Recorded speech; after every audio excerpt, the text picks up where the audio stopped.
రాష్ట్ర ప్రభుత్వం ప్రజలకు అందిస్తున్న సంక్షేమ పథకాలలో భాగంగా సబ్సిడీపై సన్నబియ్యం పంపిణీ కార్యక్రమాన్ని గాజువాక మహిళా రైతు బజారులో ఎమ్మెల్యే పల్లా శ్రీనివాసరావు ప్రారంభించారు. ఈ సందర్భంగా ఎమ్మెల్యే మాట్లాడుతూ ప్రతి కుటుంబానికి నాణ్యమైన సన్న బియ్యాన్ని అందుబాటు ధరలో అందించాలనే లక్ష్యంతో ప్రభుత్వం ఈ కార్యక్రమాన్ని అమలు చేస్తుందని అన్నారు.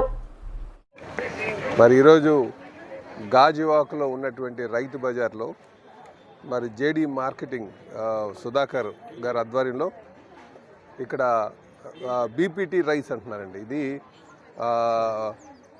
రా రైస్, అలాగే బాయిల్డ్ రైస్, దాన్ని స్టీమ్ రైస్, తర్వాత ఇంకా సూపర్ ఫైన్ రైస్.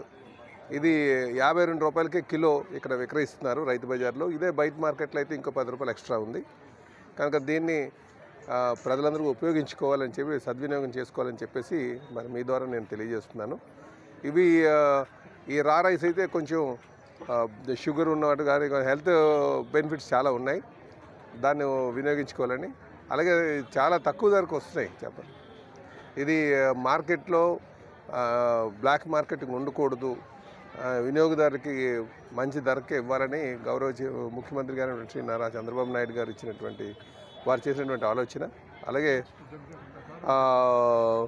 ఇది సివిల్ సప్లైస్ మంత్రి గారైనటువంటి నాదెండ్ల గారు కూడా ఇది ప్రజలను దృష్టిలో పెట్టుకొని, పేదవాడిని దృష్టిలో పెట్టుకొని చేస్తున్నామని చెప్పి ఈ సందర్భంగా తెలియజేస్తున్నాను. దీనికి ఇందులో పాల్గొన్న ప్రతి ఒక్కరు కూడా ధన్యవాదాలు తెలియజేస్తున్నాను. గాజువాక రైతు బజార్ల అభివృద్ధి కోసం మనం నూతనంగా ఇంకా మార్కెట్లు తీసుకొస్తున్నామండి. ఒకటి దువ్వాడ దగ్గర ఒకటి ప్రపోజ్ చేయాల్సినటువంటి డిమాండ్ ఒకటి ఉంది. అలాగే వడ్లపూడిలో ఉన్నటువంటి రైతు బజార్ని అది నిర్వీర్యం అయిపోయింది, అంత డిమాండ్ లేదని మళ్ళీ ఇప్పుడు స్టార్ట్ చేద్దామని వచ్చారు. దాన్ని మనం పునః ప్రారంభిస్తున్నాం. అగనంపూడిలో ఇంకొక రైతు బజార్ కూడా స్టార్ట్ చేస్తామని చెప్పి తెలియజేస్తున్నాం. అగనంపూడిలో